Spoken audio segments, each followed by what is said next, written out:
Hello friends, welcome my YouTube channel. मैं संपत सिंह आज आपके लिए एक टॉपिक लेके आया हूँ, बहुत ही महत्वपूर्ण। बरसात का मौसम चल रहा है तो इस समस्या को हम देख रहे हैं। आसमानी बिजली यानी तड़ित, जिसको इंग्लिश में लाइटनिंग कहते हैं।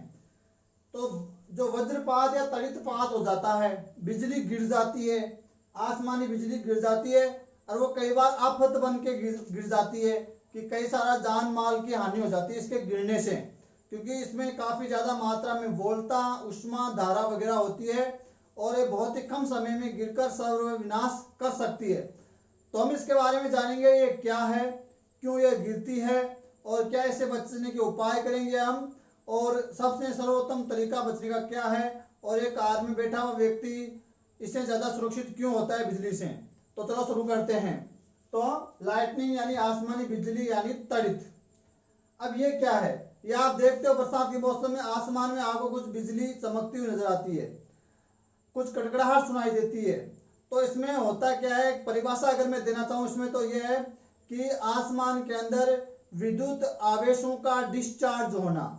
आसमान के अंदर क्या होता है, विद्युत आवेश, जो आवेश होते हैं उनका डिस्चार्ज होता है।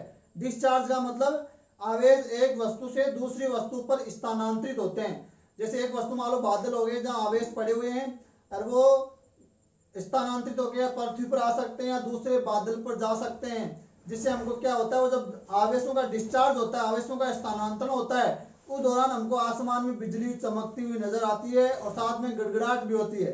गड़गड़ाहट का कारण अलग है, वो भी हम देखेंगे। अब देखो हमको पहले क्या है, आप जो लाइट की चाल होती है वो होती है 3 × 10⁸ मीटर प्रति सेकंड, यानी जो हमारा प्रकाश वो चलता है इस चाल से 3 × 10⁸ मीटर प्रति सेकंड से। इसलिए हमको प्रकाश पहले दिख जाता है लेकिन आवाज बाद में सुनाई देती है। क्यों? क्योंकि आवाज की चाल होती है 331 मीटर प्रति सेकंड। तो ये है आवाज की चाल, साउंड की चाल, वो 331 मीटर प्रति सेकंड के चाल से चल रही है। और ये इस चाल से चल रहा है प्रकाश 3 × 10⁸ मीटर प्रति सेकंड से। इसलिए हमको प्रकाश पहले दिखाई देगा आसमान के अंदर और जो आवाज है वो बाद में सुनाई देगी। तो इसका कारण ये होता है, इसकी चाल में अंतर के कारण ये ऐसा होता है। अब देखते हैं कि ऐसा होता है क्यों, ये आवेश कहां से आए और ये डिस्चार्ज क्यों हो रहा है। देखो दो चीजें जब आपस में ऐसे घर्षण करती है तो आवेश उत्पन्न हो जाते हैं। कोई भी चीज को आप घर्षण कर लो, आवेश उत्पन्न हो सकते हैं, जिससे चिंगारी पैदा हो सकती है, उष्मा पैदा हो सकती है। तो देखो क्या होता है, जैसे मान लो ये हमारा समुद्र है और इस समुद्र पे क्या गिर रहा है, सूर्य का प्रकाश गिर रहा है। ये हो गई हमारी सनलाइट, सूर्य का प्रकाश। और प्रकाश में क्या होती है, उष्मा ऊर्जा होती है, उष्मा ऊर्जा। तो इस उष्मा ऊर्जा, जब ये प्रकाश यहाँ समुद्र पर गिरेगा तो ये जो पानी है वो इस उष्मा ऊर्जा को ग्रहण करेगा और पानी की क्या बन जाएगी, वाष्प बन जाएगी, भाप बन जाएगी। तो ये भाप या वाष्प के रूप में निकलता है, पानी यहाँ से उड़ता रहता है। तो एनर्जी मिल जाती है पानी को उबालने के लिए सूर्य से, और इस ऊर्जा को लेकर ये पानी भाप बनकर ऊपर उड़ता है। पानी जब ऊपर उड़ता है या ये भाप जो ऊपर उड़ रही है, तो इसका क्या है कि गर्म होने से, जब पानी गर्म हो तो भाप बनी तो इसका क्षेत्रफल ज्यादा हो गया, इसलिए हल्की हो गई और ये भाप ऊपर उठेगी, क्योंकि हल्की चीज ऊपर जाती है और ये ऊपर जा रही है। तो 165 मीटर की ऊंचाई पर 1 डिग्री सेंटीग्रेड तापमान में कमी आ जाती है। जैसे 165 मीटर ऊपर जाएगी ये भाप, तापमान में गिरावट आ जाएगी 1 डिग्री सेंटीग्रेड की। तो जैसे जैसे ऐसे चलता रहेगा वैसे वैसे तापमान में ऊपर गिरावट आती रहेगी। जितना पृथ्वी पर ताप है उतना ऊपर नहीं है, धीरे धीरे तापमान में गिरावट आएगी। 165 पर 1 डिग्री सेंटीग्रेड की गिरावट देखी जा रही है। तो इससे क्या होगा, ये भाप जाएगी ऊपर।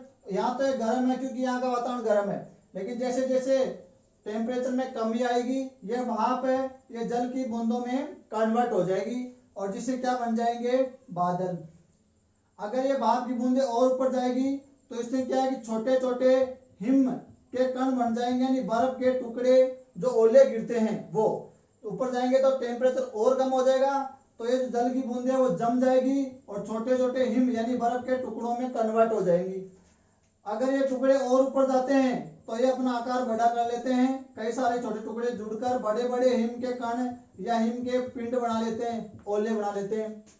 अब ये इतने भारी हो गए हैं कि अब ऊपर नहीं जाएंगे, इनको गुरुत्वाकर्षण बल नीचे खींचेगा और ये छोटे कण है वो ऊपर जाने की अभी कोशिश कर रहे हैं, क्योंकि छोटे हैं अभी ऊपर जा सकते हैं और ज्यादा ठंडा होकर और ज्यादा ये बड़े रूप लेने के लिए। तो ये कण बड़े हैं तो ये तो नीचे आएंगे गुरुत्वाकर्षण बल के कारण, और ये छोटे जो हिमकण है वो ऊपर जा रहे हैं। तो अब हम आपस में जो हिमकण है तो छोटे छोटे बर्फ के टुकड़े हैं और ये दोनों आपस में टकराएंगे। एक कण ऊपर जा रहा है छोटे वाला, बड़े वाला नीचे खींचा जा रहा है गुरुत्वाकर्षण बल के कारण, और छोटा अभी हल्का है इसलिए ऊपर जा रहा है और ज्यादा ठंडा होने के लिए।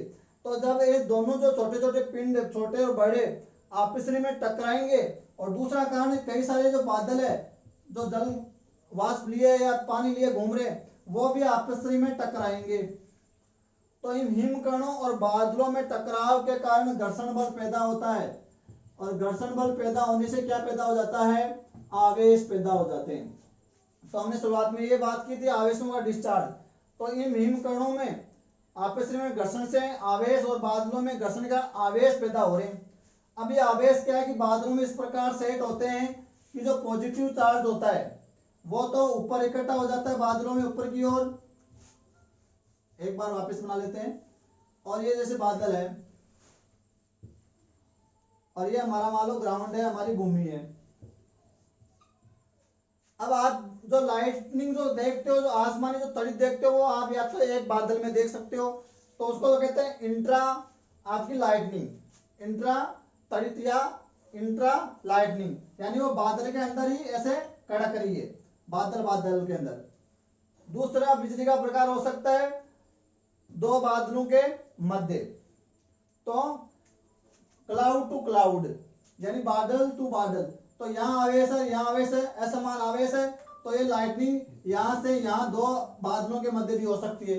तो आप एक बादल के अंदर भी चमक देख सकते हो, एक बादल से दूसरे बादल के मध्य भी चमक देख सकते हो। और तीसरा रूप होता है क्लाउड टू अर्थ, यानी यहाँ बादल से जो धरती पर बिजली आ जाती है, जिसी को हम क्या कहते हैं, तड़ित पात कहते हैं। पात यानी गिरना, यानी बिजली गिर गई, वज्रपात भी बोलते हैं उसको, आसमानी बिजली का गिरना। तो ये बिजली के तीन प्रकार होते हैं, इंट्रा क्लाउड यानी क्लाउड के अंदर ही चमक पैदा होगी, क्लाउड टू क्लाउड यानी एक दो बादलों के मध्य चमक पैदा होगी, और तीसरा है क्लाउड टू अर्थ यानी बादल से पृथ्वी की ओर आपको चमक दिखेगी, उसी को हम कहते हैं तड़ित पात यानी बिजली गिर गई है। अब ये बिजली क्यों गिर गई और ये क्यों चमक रही है उसको देखेंगे थोड़ा सा। अब देखो आवेश तो पैदा हो रहे हैं, घर्षण से कारण बता दिया मैंने क्या था।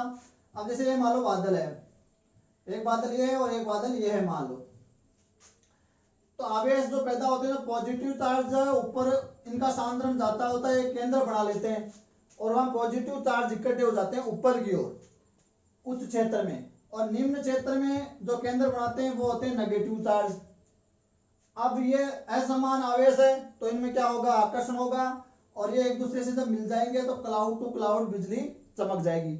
और अगर ऐसा है कि यहाँ पॉजिटिव चार्ज इधर इकट्ठे हो गए और नेगेटिव इधर हो गए, तो यहाँ क्लाउड इंट्रा क्लाउड हो जाएगा, और ऐसा हो जाएगा क्लाउड टू क्लाउड। अब देखो यहाँ दोनों बादलों के मध्य क्या भरी हुई है, हवा भरी हुई है, हवा तो मौजूद है ही। अब हवा जो मौजूद है ऊपर एक केंद्र बन गया पॉजिटिव चार्ज का, और नीचे बन गया निम्न क्षेत्र बन गया नेगेटिव चार्ज का, लेकिन बीच में क्या है, हवा। और हवा विद्युत की क्या होती है, कुचालक होती है। अब ये कुचालक होती है तो ये इसका प्रतिरोध करेगी, उसको मार्ग नहीं देगी, क्योंकि लाइट या जो आवेश किस में चलते हैं, सुचालक या अर्धचालक वस्तुओं में चलता है। तो यहाँ तो कुचालक चीज आ गई, तो ये हवा उसका प्रतिरोध करती है, उसको मार्ग नहीं देती है। तो इसलिए अगर थोड़े बहुत आवेश है तो बिजली नहीं चमकेगी, क्योंकि यहाँ कुचालक हवा भरी हुई है, वो दोनों आवेशों को मिलने नहीं दे रही है, उसका प्रतिरोध कर रही है, और थोड़े बहुत आवेश है तो वो चमक पैदा नहीं करते हैं। लेकिन बरसात के दौरान क्या होता है, बादल उधर इधर बहुत ज्यादा भागते हैं, टेम्परेचर गिर जाता है, तो घर्षण काफी ज्यादा बढ़ जाता है उन हिमकणों में बादलों में। तो घर्षण ज्यादा बढ़ने का आवेश बहुत ज्यादा पैदा हो जाते हैं, और आवेश इतने ज्यादा पैदा हो जाते हैं कि हवा के जो अणु और परमाणु होते हैं वो भी सुचालक हो जाते हैं कुछ समय के लिए। और जब ये हवा के अणु परमाणु या भरे हुए वो ज्यादा आवेश होने के कारण सुचालक हो गए, तो ये अपने आप को रोक नहीं पाते हैं और ये प्रतिरोध का काम नहीं कर पाते हैं, और ये आवेश एक दूसरे से मिल जाता है, पॉजिटिव नेगेटिव से मिल जाता है। क्योंकि असमान आवेश एक दूसरे आकर्षित करते हैं और हमको बिजली चमकती हुई दिखाई देती है क्लाउड टू क्लाउड। अब बात करते हैं कि बिजली नीचे क्यों गिर गई, यहां धरती पर क्यों आ गई।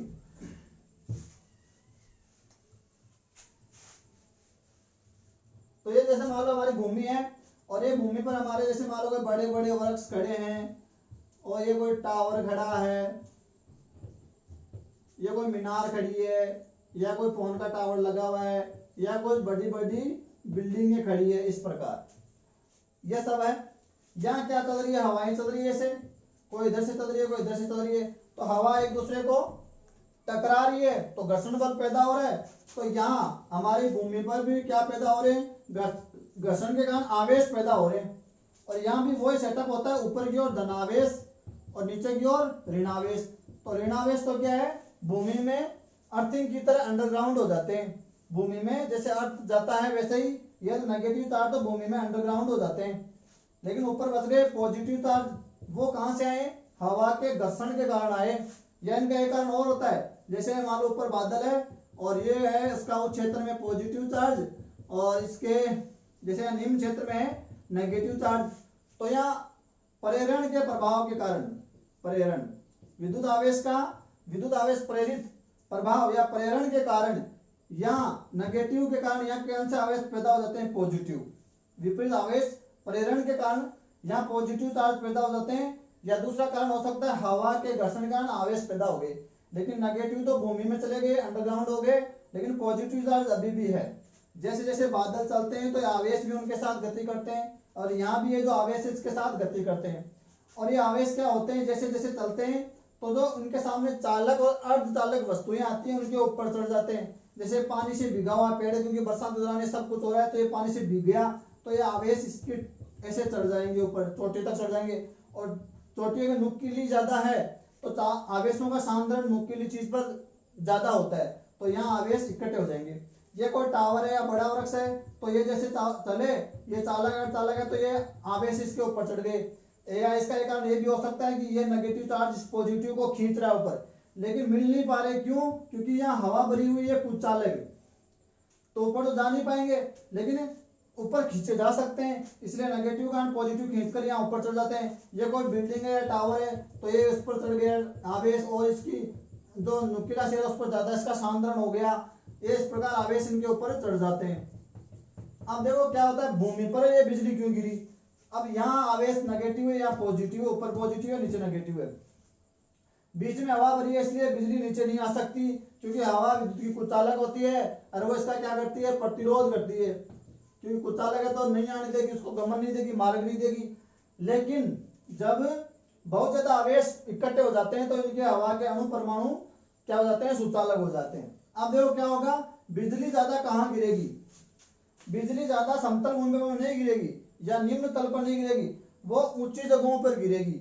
ऊंची जगह जैसे मान लो ऊंचा पेड़ है, पर्वत की ऊंची चोटी है या कोई ऊंची मंजिल है, इमारत है, कोई ऊंचा भवन है या ऊंचा कोई टावर है, क्यों वहां क्यों गिरेगी, क्योंकि देखो यहाँ ये आवेश यहाँ पहुंचने में ज्यादा वक्त लेंगे, ज्यादा हवा का उसका प्रतिरोध का सामना करना पड़ेगा, हवा का ज्यादा प्रतिरोध का सामना करना पड़ेगा यहाँ पहुंचने में। लेकिन देखो यहाँ पहुंचने में कम हवा का प्रतिरोध का सामना करना पड़ेगा। तो ये जो बिजली है वो यहाँ सीधे करने के बजाय इनके माध्यम से यहाँ आने की कोशिश करती है। तो ऊंची जो भी चोटियां होती है, मीनारे होते हैं, ऊंचे वृक्ष होते हैं, जो नॉर्मली ऊंचे जो वृक्ष वगैरह होते हैं वो क्या गिले हो जाते हैं बरसात में, तो वो ये कहता है कि इधर क्यों जा रहा है, ज्यादा दुख क्यों पा रही है, इधर से चलना मेरे साथ। तो यहाँ देखो प्रतिरोध भी कम करना, हवा का प्रतिरोध का सामना कम करना पड़ेगा और यहाँ ज्यादा करना पड़ेगा। और यहाँ देखो ये क्या कर रहा है, उसको आकर्षित भी कर रहा है। और निम्न क्षेत्र में ये नुकीला क्षेत्र में आवेशों का सांद्रण भी ज्यादा है, तो ये बिजली क्या गिरती है, ऊंची जगहों पर ज्यादा गिरती है, टावर, मंजिल, इमारत, बड़े भवन, ऊंचे वृक्ष उन पर ज्यादा गिरती है। और चोटी पर खासकर ज्यादा गिरती है क्योंकि वहां आवेशों का सांद्रण ज्यादा होती है। क्यों, क्योंकि हवा का प्रतिरोध कम कम करना पड़ेगा, इसलिए ये जो जगह है ये सुरक्षित नहीं है। इनके आसपास रहना, ऊंचे वृक्ष, जो पर्वतों की चोटी, टावर है या बड़ी इमारत है, बहुमंजिला इमारत है, उनके पास रहना या उनकी ऊपर खड़े रहना बिजलियों के दौरान सुरक्षित नहीं है, क्योंकि वो ज्यादा संवेदनशील क्षेत्र होता है बिजली गिरने का। क्यों? क्योंकि बिजली को कम रास्ता तय करना पड़ता है, कम प्रतिरोध का सामना करना पड़ता है, वो इसके माध्यम से गिरकर अंडरग्राउंड होते हैं, अर्थिंग होते हैं बाद में। तो इसलिए ये क्षेत्र सुरक्षित नहीं है, इनसे दूर रहना चाहिए। ये ज्यादा गिरने वाला क्षेत्र है, बिजली गिरने का ज्यादा प्रभावित क्षेत्र यही होता है। तो अब बिजली क्यों गिर गई? क्योंकि आवेशों का सांद्रण ज्यादा हो गया और हवा का प्रतिरोध भी कम सामना करना पड़ रहा है, इसलिए आसमानी बिजली कहाँ गिर गई? धरती पर, जिसको वज्रपात, तड़ितपात या आसमानी बिजली का गिरना कहते हैं। अब ये जैसे अगर आप यहाँ हो तो आपको इस दौरान दौड़ना नहीं चाहिए, क्योंकि अगर आप दौड़ोगे तो घर्षण पैदा होगा, घर्षण पैदा होगा तो आवेश पैदा होंगे तो आप इस जो लाइट है उसको आप आकर्षित कर सकते हो। इसलिए हमेशा उस दौरान या तो बैठ जाए, लेटे नहीं, दौड़े नहीं, बैठ जाए एक जगह, अपने दोनों एडियों को एक साथ करके उकड़ू बैठकर अपने दोनों पंजों जो पैर है उनको ऐसे आप उसके घेरा डाल के, आंखों जो आपके कान है उस पर हाथ दे के बैठ जाना चाहिए, ताकि घर्षण पैदा ना हो, आवेश पैदा ना हो और आप पर बिजली गिरने की संभावना कम हो।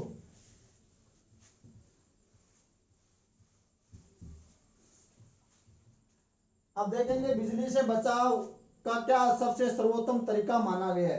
तो इसके लिए बेंजामिन फ्रैंकलिन नामक वैज्ञानिक ने एक लाइटनिंग रोड बनाई थी।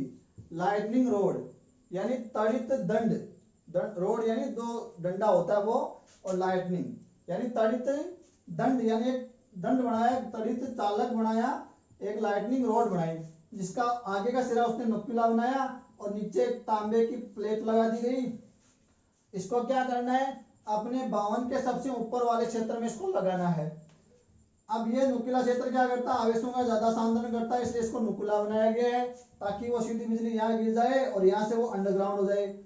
अब ये जो प्लेट है ये इसको भूमि के अंदर गाड़ दिया जाता है, कॉपर की प्लेट को भूमि के अंदर गाड़ देंगे और यहाँ थोड़ा हो सके तो नमक और कोयला भी डाल देना चाहिए। अब ये हमारी बिल्डिंग में लगा हुआ है, ये जैसे मान लो हमारी बिल्डिंग है इस प्रकार, ऊंचे वाले भाग में ये लगा हुआ है, तो ये लोहे की रोड होती है और इसको तांबे के तार से जोड़कर इसके माध्यम से यहाँ तांबे की जो कॉपर की प्लेट होती है उसके साथ टच कर देते हैं।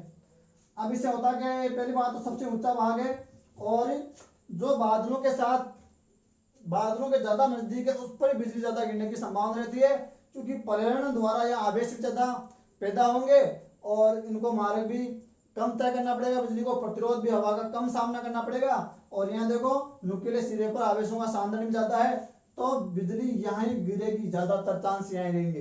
अब क्या होगा? अगर बिजली गिरते जो आवेश है वो तुरंत गति करेंगे और यहाँ से अंडरग्राउंड हो जाएंगे, तो इस बिल्डिंग में रहने वाले को किसी को कोई नुकसान नहीं होगा।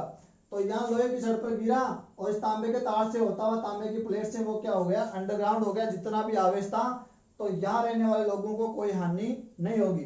तो ये बेंजामिन फ्रैंकलिन द्वारा बनाई गई लाइटनिंग रोड थी, जिससे आसानी से बिजली से बचा जा सकता है। तो आजकल की जो जितनी बिल्डिंगें होती हैं, ऊंची जगह होती हैं, वहां पर ये लाइटनिंग रोड लगाया जाता है और फिर वो बिजली से वो क्षेत्र एकदम सुरक्षित हो जाता है।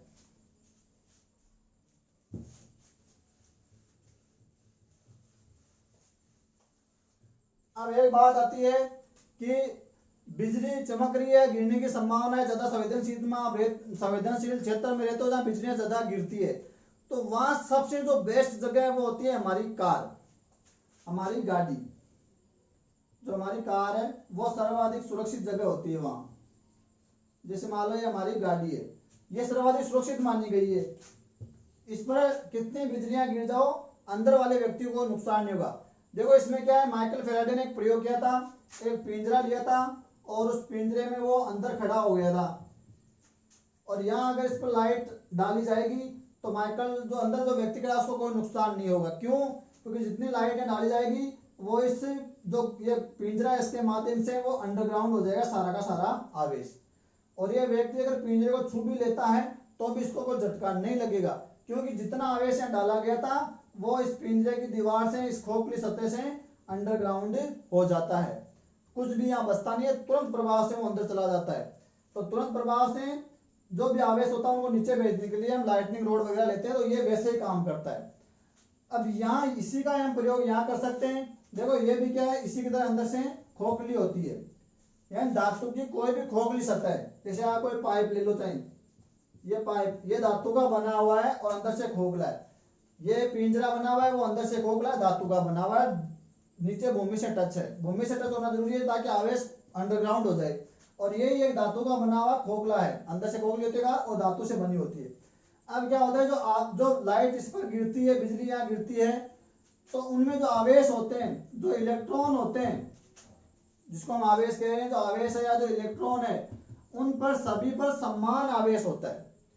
तो समान आवेश होने के कारण समान आवेश, जैसे यहाँ गिरे इलेक्ट्रॉन गए, उन्हें समान आवेश, हमारा नेगेटिव चार्ज है।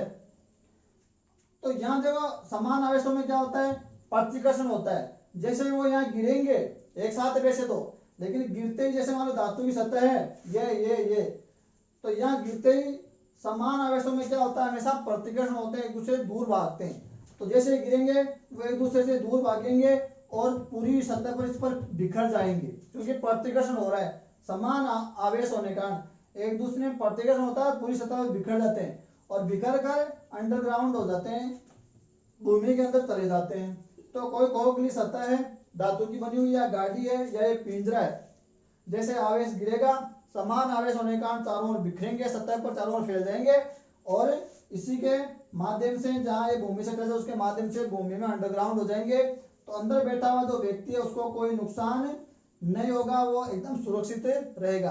तो कार सबसे बेस्ट मानी गई है इसमें।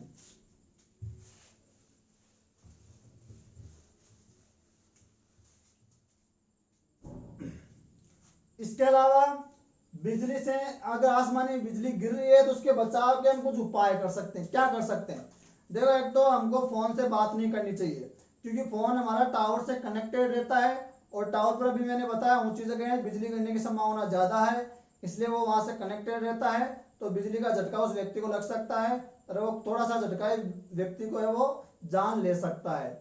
दूसरी बात, अगर हमारे घर में कोई लैंडलाइन आ रही है या एंटीना लगा हुआ है, डिश एंटीना लगा हुआ है, उनसे भी दूर रहना चाहिए, क्योंकि वो भी धातु के बने हुए हैं, वो भी आवेशों से घिरे होते हैं, तो वो भी बिजली को आकर्षित कर सकते हैं। तो उनसे दूर रहें या उनको बंद कर दें। टीवी वगैरह, फ्रिज वगैरह, शावर वगैरह बंद कर दें।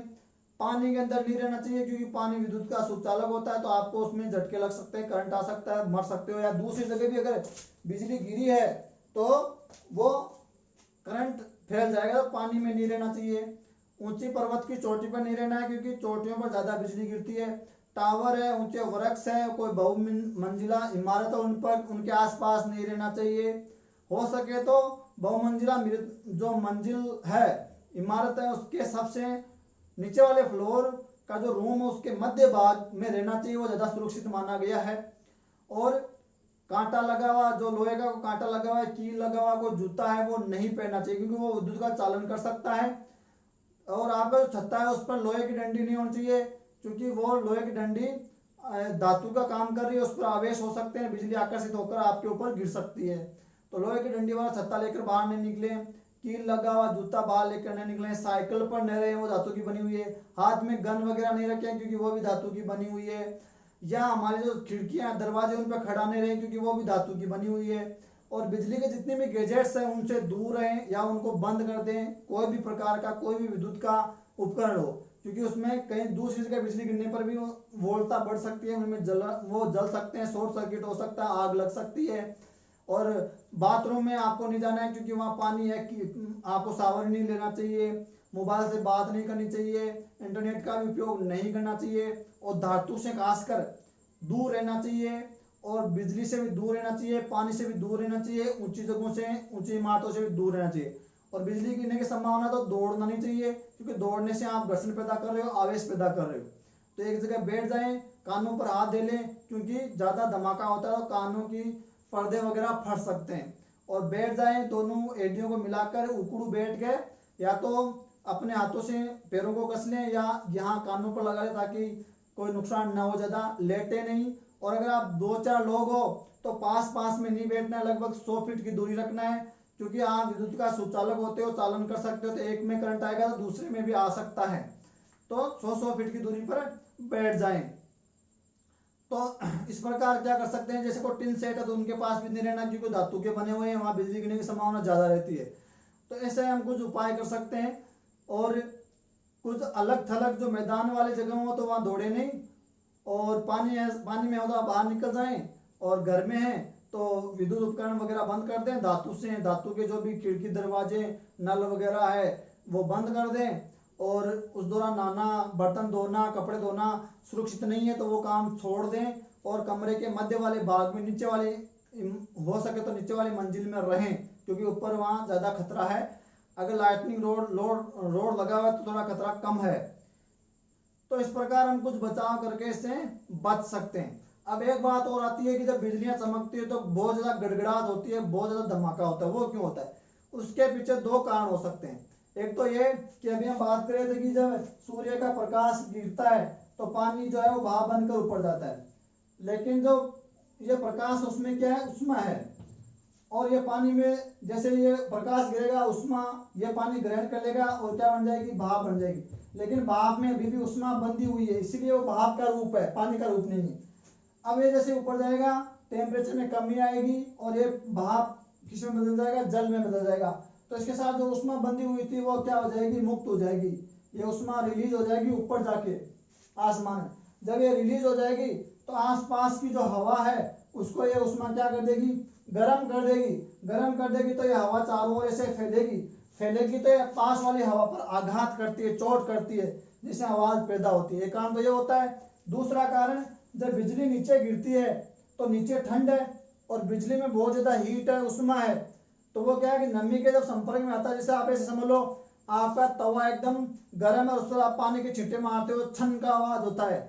या आपका तेल है गर्म और उसमें आप छौंका देते हो तो वो बहुत ज्यादा छनकारा करता है। तो वैसे ही मान लो ये वो गर्म है हवा, आपकी बिजली वाली गर्म एकदम उष्मा युक्त है, और नीचे जो नमी है उसको वो चीरती हुई आ रही है, उसके नमी जैसे संपर्क में आती है तो वो छौंकार, वो जो चमका वाला या वो आप गर्म धातु पर जो छींटे डालते हो जो चमकारा होता है, वैसे वो जोर से आवाज होती है, और ये हवा को आघात करने से भी आवाज होती है। तो ये हो गया हमारी बिजली। एक आप थोड़ा सा अनुमान और लगा सकते हो, जब बिजली गिरने की संभावना होती है तब आपकी जो रोंगाली होते हैं, जो बाल होते हैं वो खड़े हो जाते हैं और त्वचा वो सिहरने लगती है। तो रोंगाली का खड़ा होना, बालों का खड़ा होना, त्वचा का सिहरना, ये संकेत दे रहा है कि कहीं बिजली गिरने वाली है। वैसे बिजली गिरने में बहुत कम समय लगता है, 0.002 या 5 सेकंड का समय लगता है, लेकिन जब संभावना होती है, आवेशों का आकर्षण बढ़ जाता है, तो हमारे बाल वगैरह खड़े हो सकते हैं। धन्यवाद।